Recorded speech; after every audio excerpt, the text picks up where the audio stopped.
Everybody here. I must say, when I've been to Fort Lauderdale several times, but this is the first time I've come into this beautiful place, this beautiful mikdash, this beautiful place of learning Torah. So I want to start off with a beautiful Zohar Kodesh. Zohar Kodesh says that when you take out a Sefer Torah for Kriyas HaTorah, then you say the special tefillah of Brich Shemei Demora Alma. It's a very beautiful tefillah where we ask HaKadosh Baruch Hu for many different things. And the Zohar Kodesh says, what do these tefillahs have to do with the Kriyas HaTorah? What's the connection? And he says, that when there is a new place, when we're starting to learn Torah, and the same thing is a new place of Torah, then in Shomayim, it's an Eis Rotzen. That means in Shomayim, it's a time when HaKadosh Baruch Hu is delighted to see, and it's a time to be mitpalel, to be mispalel, and therefore we take advantage when we start reading the Torah.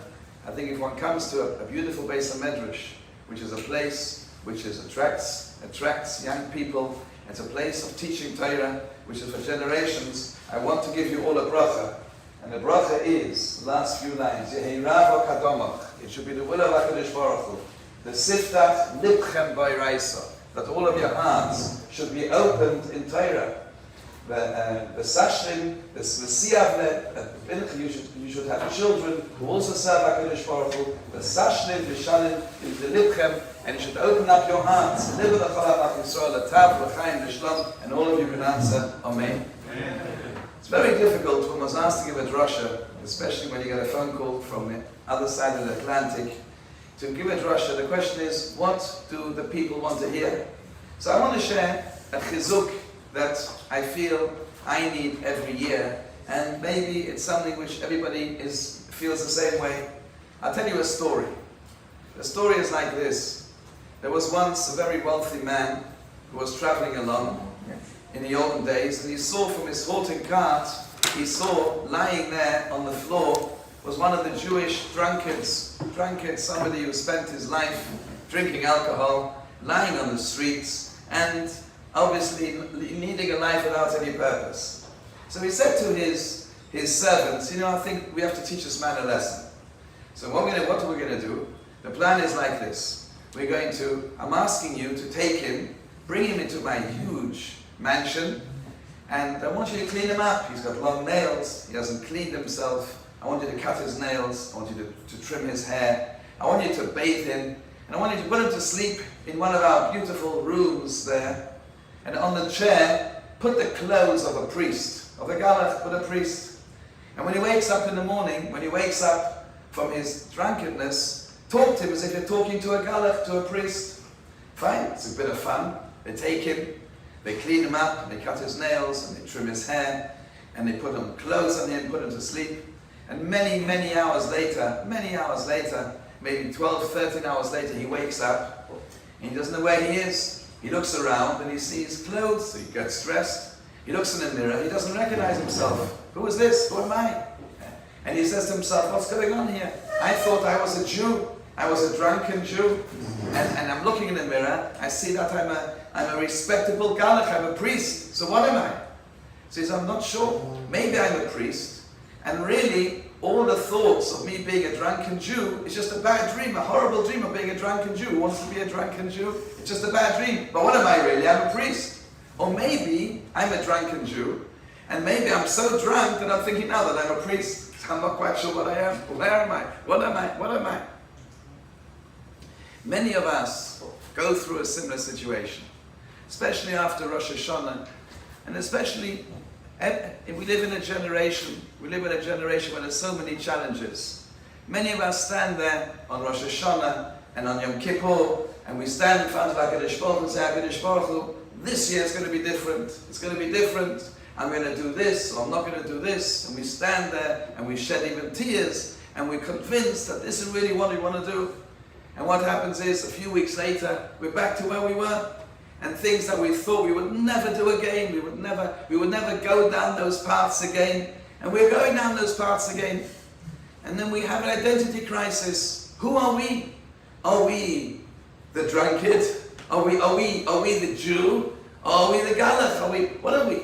In other words, are we really people who have no connection and will never have a connection? And if we think that we could have a connection, it's only dimyan, it's only something imagination, but really we've got no connection? Or are we people who are connected, but we've slipped up, we don't know who we are? And it can be very, very disturbing to a person. So I think it's very, very important. There are people who don't have this question because they don't know where they're going in life. There are many people who just follow everybody else. They don't know where they're going in life. They have no plan, they've got no agenda. I once read a story about a famous doctor. It's called Dr. Albert Einstein. I'm sure you all heard of Dr. Albert Einstein. And he was once sitting on the train, and the ticket collector came to him and tapped him on the shoulder and says, "Where's your ticket?" So, "Oh, my tickets." He starts looking in his pocket. He was an absent-minded professor. Looking in one pocket, can't find his ticket. So they said to him, "It's okay. We know who you are. You're Dr. Einstein. You're a respectable person. We've got no doubt that you bought yourself a ticket. Just relax, it's fine, and no problems at all." 10 minutes later, they come back, and he's pulled his case down, and he's opened up his case, and his clothes are all over the place, and "What are you looking for?" "I'm looking for the ticket." "But we told you don't need the ticket." "Why are you looking?" He says, "I need a ticket because I've forgotten where I'm going to. I don't know where I'm going to. I know I bought a ticket, I'm going somewhere, but I've been busy I've got no idea where I'm going to. I need it." There's some people who don't know where they're going to. You don't know where you're going to, you get lost. There's a man up there, there's something to talk about. But we're talking about people who know where they're going to. They know where they're going to. You can have two people lying on the street, and both of them are as drunk as each other. But there's a very big difference. One of them is a perpetual drunk, that's who he is, and that's his essence. And the other one, no. The other one went out with some friends. It was a party, went out with some friends. Somebody put a bit of vodka together with some whiskey together, and before he knew it, he's lying on the floor. So they both look exactly the same. But one of them is a person who's a healthy person, very healthy person, but he just happened to drink too much. So he is a sober person, he just drank a bit much. The other person is in essence. And it's very difficult because we're living in a world where we do slip up, and we do things. And we know we shouldn't, and we tell ourselves we're not going to do it, but sometimes we do. And when we do it, sometimes we're after, so 1 minute. Am I really a good person who's doing something I shouldn't be doing? Or am I really that person that I don't want to think I am, and I'm just pretending to be what I am? I don't know. I'm sure many of you have heard the famous Satmar Rebbe, Rabbi Yoel Teitelbaum, Zeichet Tzaddik Livracha. Tzaddik Yesod Olam. And he once went to Israel to go to a wedding of an orphan, and this Yossam was a very sad person, and they couldn't get him to smile. And they said they came and they said that he's walked under the chuppah, he hasn't smiled. We have to get him happy. So at every wedding, by the Hasidic weddings, they have what's called a badchen. Badchen is somebody who makes people laugh. So the badchen went up to the Rebbe and said, "May I ask permission to imitate the Rebbe, to impersonate the Rebbe, to make the Chosn laugh?" And the Rebbe said, "Whatever you want to do to make him laugh, you have permission." Fine, I have permission. So he gets up there and he starts copying the Rebbe. The way the Rebbe walks, the way the Rebbe stands, and the way the Rebbe raises his hands and lifts his hands. And it was so perfect. It was absolutely perfect. And everybody's laughing, the Chosn is laughing, and the Rebbe's crying. The Rebbe's crying. So he runs over to the Rebbe. "Oi, I have to ask forgiveness. Have I upset you? Have I this? You gave me permission." The Rebbe says, "Take it easy, take it easy." So why is the Rebbe upset? He said, "You did such a good job impersonating me. I think to myself, maybe I'm impersonating someone else."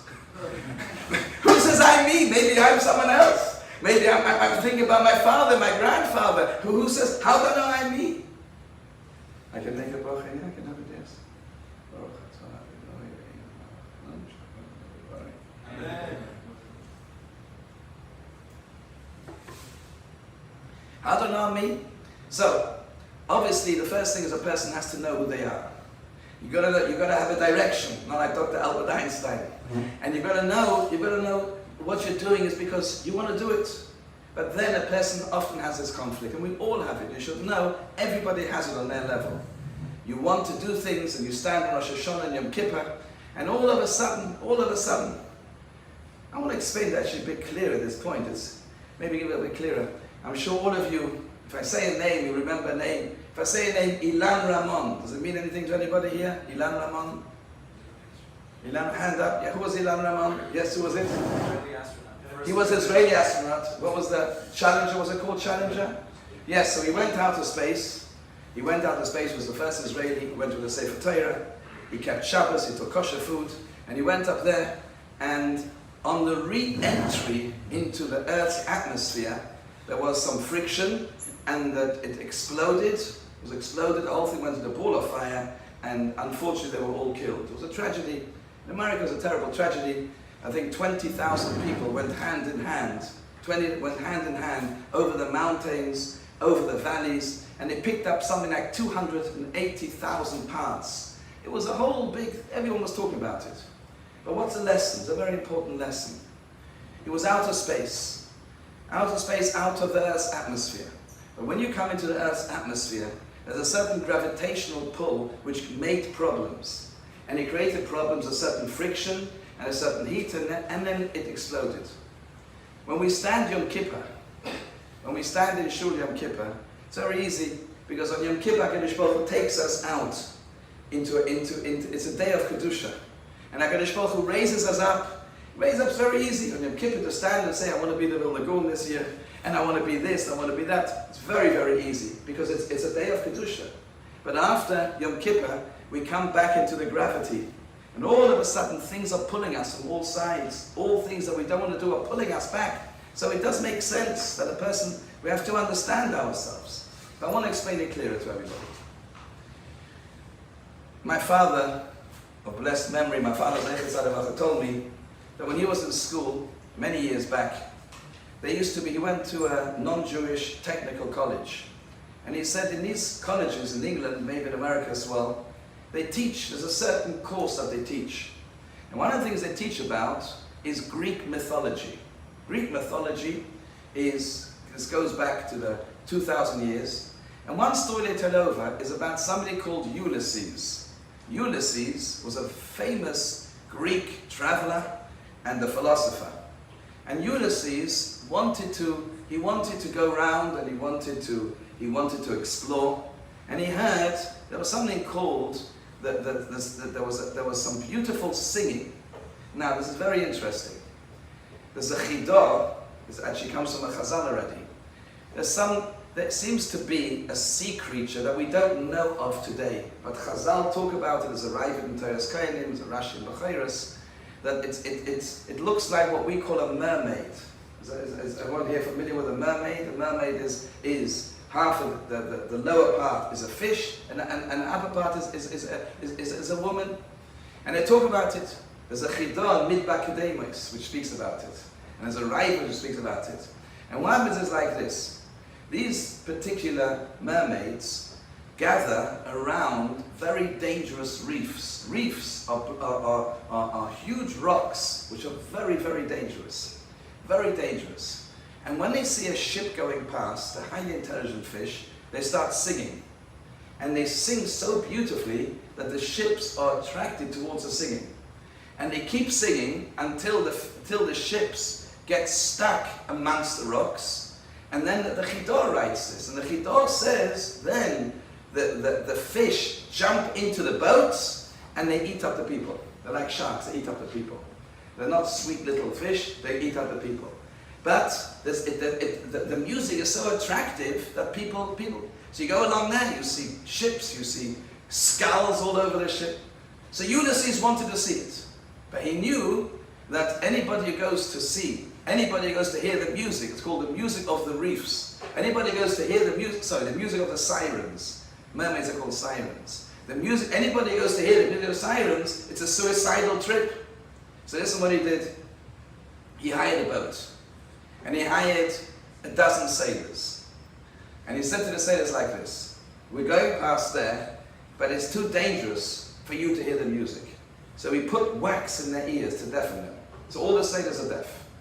And he said like this, we're going to go along there, and when we get there, I'm going to instruct you with my hands, whatever it is, to start moving the ship closer. But don't listen to me, because it's too dangerous. But I know I'm going to tell you that. And to such a degree I'm worried about what I'm going to say to you, I want you to tie me to the mast of the ship. So, here's the ship's going. All the sailors have wax in their ears, and they can't hear it. He can hear it, but he's so worried that he's going to go mad and tell them to go close, that he had himself, sorry.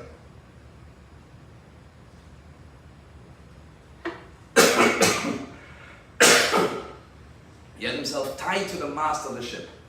When they got there, and he heard the music, he starts shouting at the soldiers, really, mevatel kol, anything I said before, forget about it. You've got to go in there. And they look at him as if, I'm sorry.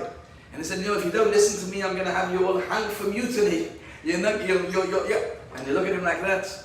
And he's screaming and shouting, and they get past it, and he comes to safety. Now that's a story that they say over.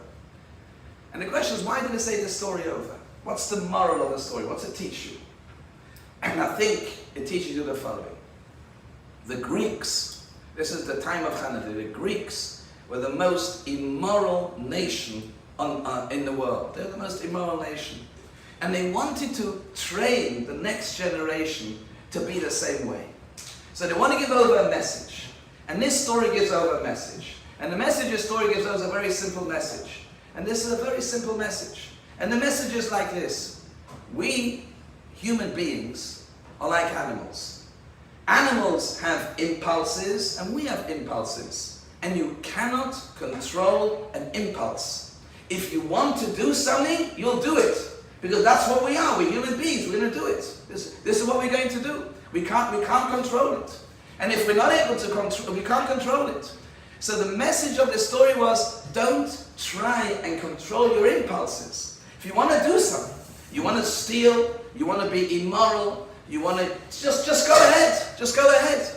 You know, the Chazal tell us, when Canaan, the son of Ham, was on his deathbed, he called his children around his bed. And he said to his children, I want to give you my legacy. Legacy means, I want to teach you our hashkafat hachayim. So we taught them 5 things. Number 1, ehoiv es hagezel. Number 1, ehoiv es hagezel. Ehoiv es hagezel doesn't just mean to steal. It means steal, but don't have a conscience. Don't feel bad about it. Well, why shouldn't you steal? Animals steal, we're animals. Ehoiv es hazima. Feel comfortable with immorality. Al tedabru emes, never speak the truth. The next one is rebel against authority and gang up together. That's what they taught them. But what's ehoiv? Ehoiv means don't feel uncomfortable. Just do it.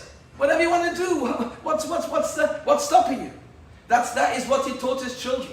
So the Yevonim, the Greeks, teach their children, don't try any chokhmas. You cannot control. We are animals. A human being is an animal. And if we're an animal, we have, like animals have impulses, we have impulses. And if we have impulses, they cannot be controlled. So don't try and control it. That was the lesson of this, that's the lesson of the Greek mythology. And the truth is, this goes all the way back to Har Sinai. It says in Chazal that HaKadosh Baruch Hu went around the nations of the world, do you want the Torah? So he came to Moav. Do you want the Torah? Maxim Bey, Leisinov. What did they say? So what they said is no. They said, Kol atzmai, no, we can't. The essence of this nation is immorality. I'm sorry, we can't.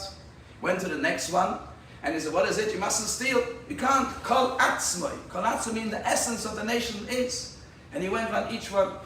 What was the sichsuch? What they were saying to HaKadosh Baruch Hu was, I guess, we'll do anything else. But there's certain things which are in our DNA. We've got to, we're pulled towards it. We cannot control and we cannot change. That's who we are. And that's why we can't accept the Torah. We cannot accept the Torah. Now I want to tell you something. When the Yevonim said we're animals, they weren't completely wrong. They were only 50% wrong. What do you mean only 50% wrong? They weren't completely wrong. Because the Gemara Chazal tell us, there's a sefer called Sefer Mitzvahs Gedolos, it's called the Smag.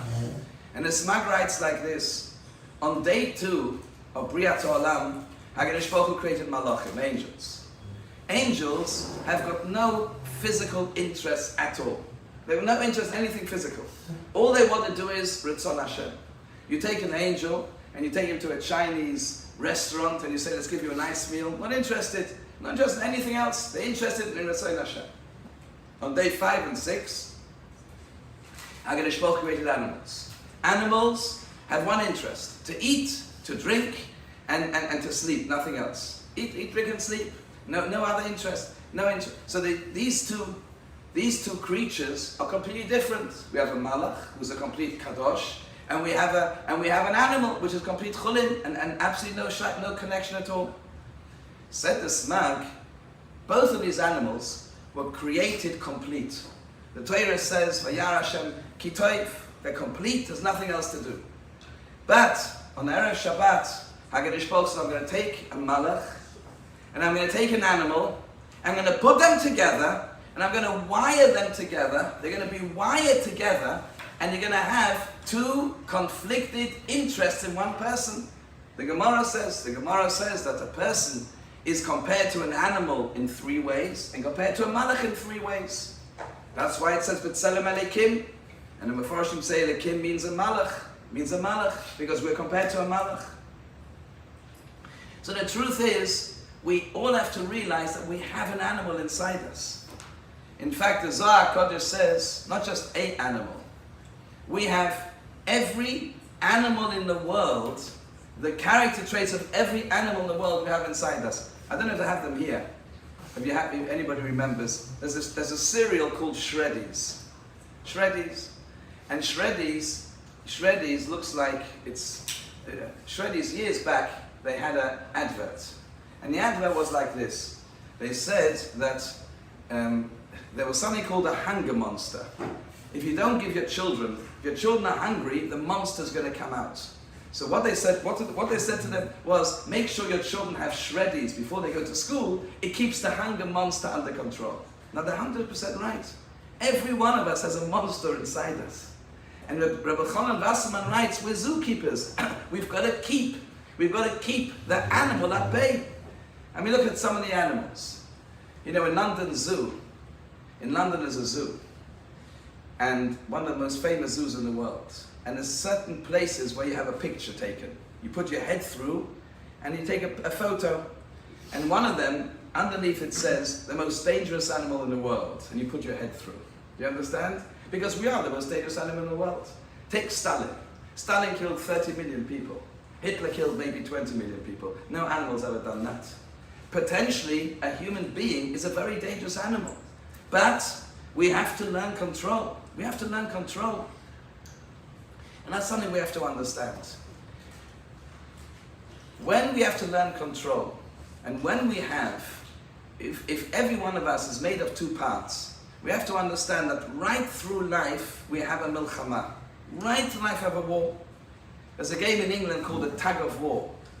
A tug of war, I'm not sure if you have the equivalent here. We have a very large rope.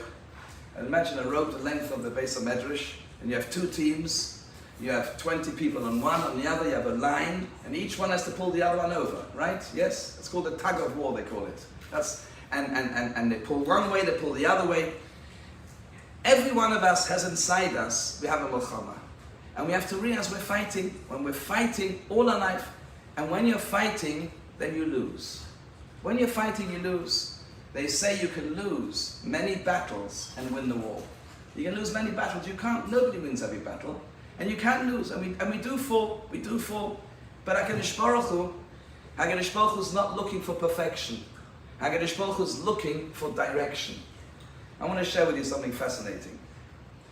Recently, I'm sure you all know, one of the great tzaddikim was nifta last year, and that was Reb Chaim Kanievsky, Zecher Tzaddik.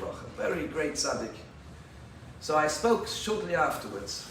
I had to speak somewhere, and I said to the boys that I tell you how I felt when Reb Chaim was nifta. When I was a boy, I read a book. The book was called The Travels of somebody called Gulliver, Gulliver's Travels. Fascinating book. This Gulliver went around the world, and he came to a place where there were giants. He came to a place the first place that he came to was, which way around again? The first place he came to, he was the giant. He was the giant, and he came to a place of tiny people, and all these people surrounding him. It's a very fascinating book. So I said, when I first heard about Reb Chaim being nifter, I thought to myself, Reb Chaim's like Gulliver. Gulliver comes to a place, and suddenly you realize every story you hear, Reb Chaim is getting bigger and bigger. He's this mamish, he's this biggest giant. And if he's this bigger giant, how can we connect? We're tiny little midgets, we can't connect. Correct? And then you hear more and more, another story. But then, Gulliver's travels have got a second part of the book. In the second part of the book, he goes somewhere else, and there, he is the dwarf and the giants there. And he was actually taken by a little girl who wasn't very tall. She was only about 20 meters high, and she was considered small, and he was this tiny midget. So in that place, he was the midget. So sometimes a person can be a giant, but other times, so I want to tell you a story, boys. On the way to the Levaya of Reb Chaim, there was a boy there who had a lot of nisyanot, a lot of nisyanos. And there's a boy who wanted to do the right thing. Sometimes he managed, sometimes he didn't. And he turned around to an Avreich, and he says, you know something, whatever they say about Reb Chaim, I have something that Reb Chaim doesn't have. I have done something that Reb Chaim didn't do. And somebody looks at him 1 second. Reb Chaim knew kol ha-Torah kula. It doesn't make sense. How can you say, what part of Torah did you do? She said, I'll tell you what it is. I often watch movies. I've watched a lot of movies, and my mind is often filled with everything I see. And I have to sit down and try and learn the Gemara after that. You don't know how hard that is. I'm sitting there, I'm trying to push out these thoughts from my mind, and I'm fighting with myself. And I think I shouldn't be there, and I'm fighting to be there. Reb Chaim never had that test. Reb Chaim never had that test. You know, a boy once came to Reb Aaron Leib Steinman, another great tzaddik in Eretz Yisrael. He came in, and he said, you know, Rabbi, I'm about to shuvah, and I try, but very often I go all the way back. When I go back as if I've never tried it. And then I climb again, and again I slip up and I go all the way down. And he started crying, Rebbe, what chance is there for me to do? How will I ever do teshuvah? What's going to happen to me? Rabbi Leib said slowly, you say that you fall, but tell me something, do you sometimes succeed? He said, yes, occasionally I succeed. That means that you have an nisayon. I do succeed sometimes, but most times, Rabbi Leib said, forget the most times. You're telling me that sometimes you have an nisayon. You're tested. You want to look at something. You want to go somewhere. You want to do something. And you stand back? And the boy said, yes. Rabbi Leib was 95 years old. And he jumped up and he ran over to this boy and he hugged him.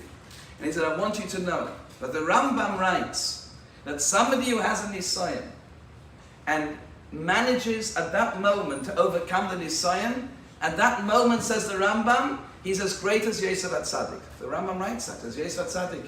Rabbi Leib says, I've never reached that madrega, I've never had that nisayon. So I look at you, you're a giant. It doesn't mean that this boy is greater than Rabbi Leib. It means that this boy has moments in his life when he is the giant. So like we have in Gulliver's story, we look at a giant. We don't realize sometimes the giant looks at us. And one has to know that we're living in a world today where they're giants, where young people today are giants. The problem is, the Yetzer Hara comes to them and says, no, you're not a giant. You've fallen, and you made this promise, and you haven't kept this promise, and you didn't keep your word, and it's worthless, but it's not true. It's not true. We are born to fight. I'll tell you something interesting. I come from England. In England, they have a passion for two things. Football and boxing. Football is what we call soccer. You call that, what do you call it here? You call it soccer. We call it football. You call football something else. Basketball. We call it, now, it is so popular in England. Now, I grew up in the 1960s when they had all different things were popular. Music, at that time the Beatles came, and the Beatles were there, and they took over the world of music. Everybody, they took over. But a few years later, they were out, and someone else took over. And they conquered the world and someone else took over. Nothing lasts forever, whether it's in music, whether it's in entertainment. You have Batman and you had Superman and all these things. They come and they they're up and they're down. And they're all, nothing lasts, but football reigns supreme. Football reigns supreme. The way they follow it, religiously, how they follow football. I was once in a taxi in Gateshead, where I come from. I was a taxi driver there, and he looked very, very sad. And he says, I'm in a terrible mood today. And he's driving towards a bridge. I was scared that he would drive off the bridge. So I said to him, what's up? He says, you can't imagine that. Today I had the worst news in my life. And I'm depressed, and it's not worth living. So I said to him, you know, what happened? He said, what do you mean what happened? You haven't heard? So I said, no, I haven't heard. Maybe some tsunami. I don't know what happened. So he said to me, Newcastle United, it's local football, have put up their prices on the season ticket, which means it's going to cost much more to go to every match. And if I can't go to football, salam aleichem, what's it all about? So I'm asking you a question. The most intelligent people, they all follow sport. There's nothing wrong with following sport, but I'm trying to understand why it remains so popular. Boxing, when they fight, it's the best paid job per minute in the world as we know today. They're given millions. What is it? What is it? So I had that question, and I was sure I would never find an answer. And I found the Reb Nosson Wachtfeger, the Lakewood Mashgiach, speaks about it. And he says, very interesting. If you look at all sports and games from time immemorial, means going back to the Romans. The Romans had their colosseums in their huge theaters. And what happened there? They brought in bulls, and people fought with the bulls. So people were fighting with bulls. People were fighting each other. England, they used to have boxing without gloves. Two men would face each other, put their noses together, and punch each other. And when it got boring, they used to put what's called knuckle dusters on until they ripped each other apart. What's it all about? So you have football, you've got boxing, you've got tennis. Whether they have in England, they used to have with the knights, with the coming on the horses. What's it all about? So Nosson Wachtfeger says like this: HaKadosh Baruch Hu created us different to animals. Animals have a very easy life. A horse eats, drinks, and sleeps. Got no conflict, no contradiction. But we human beings are born with a conflict inside us. The only way we can survive is by fighting. But not just fighting, by struggling. Because very often we fall, and we have to struggle hard to get back where we were. It's very, very hard. But when a person does it, it gives the person a simchas achayim. A person is happy and a person feels unbelievably happy. But we're struggling. Many people, unfortunately, people who don't have a connection to Torah, have given up that fight. There's nothing to fight. So if there's no fight, there's no struggle, life is easy. You never have to say no. And if you fall, so what? This is what I am. But you can't live like that. Because HaKadosh Baruch Hu created us that we constantly have to feel as a challenge, as a fight, as a competition. So what do? We have to identify with another competition. When I hear two goyim, or two people who follow football, talking, how do they speak? Wow, yesterday we played brilliantly. Do you see the goals we scored? We really gave the other team a hard time. What do you mean we gave the hard time? You were sitting there with your can of Coke, watching and cheering. You didn't do anything at all. What do you mean we did? The answer is they have to identify with someone else because they haven't got the fight. When people are watching boxing, somehow the milchama that they should have, they haven't got it. So they have to identify with someone else. When Esau gave up the fight, he became a hunter. Because he had to have something at all. We're born to fight. So the message of today's Shir is, this is the message. The Ribono Shel Olam is not, HaKadosh Baruch Hu is not looking for perfection. HaKadosh Baruch Hu is looking for direction. When we have a fight, the fight is getting harder and harder, and we slip up, and we do slip up. The most important thing that we have to remember is the times when we're successful. We have to focus on our successes. Baruch Hashem, yesterday, I managed to overcome. I didn't I'll worry about that another time. Well, why about another time? I have to make a cheshbon another time. But this week, Wednesday, I managed. Fine, that's it. Come to Shabbat. Wednesday, I make a kit alachayim. This week, I managed. I didn't manage. Fine, so I didn't manage. I'm not sorry. Next week, I'll try. We have to understand. We have to understand that we want to do the right thing. We want to do it, and we all want to do the right thing. But we have inside us forces which are pulling us. You know, it's very easy to make a decision of not doing it again. I once heard about somebody, a Baal Teshuvah, a family of Baal Teshuvah, and they were told one day that they had to, before you used pots and pans, you have to dip them, immerse them in a mikveh. So they went and took all their pots and pans. No, they bought new ones because they went and they bought a whole lot of new pots and pans, and they went to a mikveh and they immersed all the pots and pans, and they came home. But no one told them they had to take the labels off. They had to remove the labels first. So they had to start doing the whole thing again. So they started taking the labels off. Taking the labels off is very easy. Minutes. But taking the glue off underneath is very hard. Correct? That's very hard. The label comes off easily. On Yom Kippur we can stand it. I'm not that person anymore. Take the label off. But the glue is there. And the glue is something that we naturally have. We have an attachment. We have an attachment. And we're human beings. And HaKadosh Baruch Hu knows we're human beings. I want to show you how much HaKadosh Baruch Hu, the love HaKadosh Baruch Hu has. I'm going to come to an end. But I had once a beautiful mashal. There was once a king. And the king wanted to test the loyalty of his subjects. So he called in 3 men randomly. And he said, I'm going to give each one of you, a barrel of the most expensive wine in the country. Thousands and thousands and thousands of dollars it costs. And I'm telling you one thing. I want you, this wine, you've never tasted such wine in your life. If you return you turn it to me intact, you're going to get a wonderful prize. No, fine, they all take it home. 2 of them return it intact and they get a nice prize. The 3rd one was half empty. And what's the king going to do to me? What's he going to do to me? You know, the king is a powerful king, and I haven't listened to him. What's going to happen? And he comes in there shaking away, and he presents his barrel, and the king looks inside and thinks, that's it. I'm going to be put in prison. They're going to hang me. What are they going to do? And the king says, everybody, I want you to know something. This man is going to get a prize 10 times more than anybody else. Why? Because the other 2 people, for them it was easy. They never tasted that wine. They didn't taste this wine, so they didn't taste it. But this man tasted the wine, and he knew what the wine was like. And yet he held himself back, and he's still returning it. And you should know, and that's really what I want. That's the loyalty. You can't imagine the fight this person's have. I'm not paying for results. I'm not paying for the fuller half barrel. I'm paying for the effort put in. And that's something we have to know. And that's a tremendous chizuk for all of us. It's a tremendous chizuk. Every single person has his ups and his downs. Every single person. When I was young, I had a lot of downs.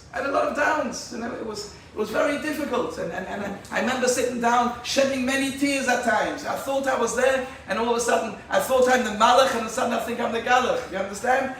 And you have these moments, and you think, I'm not and this is what I really am, and you get all confused. No. One person has to understand what I want to do. This is what I am. Sometimes I slip, and it may be more than sometimes. And therefore the most important thing is focus on one's successes and try and whatever it is, whatever we're doing wrong, there's always the most little improvements. If we do a little less, we regret it. We delay it. We delay what we're doing. Anything, any little bit that we do less is so choshev to HaKadosh Baruch Hu. Our generation is the last generation before Mashiach comes. And it says that our generation will be given the hardest test. They say that today the hardest test in our generation is for people who want to do well. And they're doing well and they fall. And they have to get back again. And you should know that's the hardest test. Many people don't care. So I'd fall, fine, so I'm not interested. But people who do care, and it bothers them, it's the hardest test.